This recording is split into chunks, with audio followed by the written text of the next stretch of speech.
ফেসবুকে reels video upload করার নতুন একটি সেটিংস। আপনারা যদি এই সেটিংস মেনে রিলস ভিডিও আপলোড করেন তাহলে আপনার ভিডিওটা ভাইরাল হতে পারে। তাই চলুন দেখে আসি সেই নতুন সেটিংসটা কী এবং কীভাবে আপনার রিলস ভিডিও আপলোড করবেন। Let's go. প্রথমে আপনি আপনার অফিসিয়াল যে ফেসবুক অ্যাপস তার ভিতরে প্রবেশ করবেন।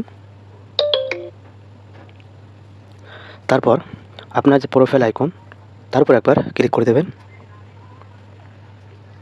তারপর সি ড্যাশবোর্ড নামে যে অপশন দেখতে পাচ্ছেন তার উপর একবার ক্লিক করে দেবেন। তারপর একটু স্ক্রল করে উপর দিকে যাবেন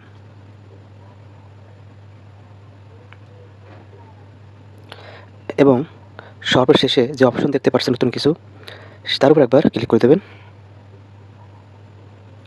আপনারা দেখতে পাচ্ছেন এই লেবেলগুলো আপনারা পূরণ করবেন এবং উপরে যে রিলস নামে একটি অপশন দেখতে পাচ্ছেন সেই রিলসে ক্লিক করে দেবেন।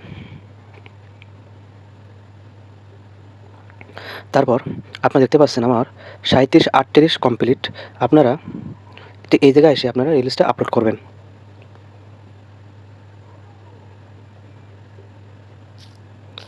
তাহলে আপনার ভিডিওটা দ্রুত ভাইরাল হবে।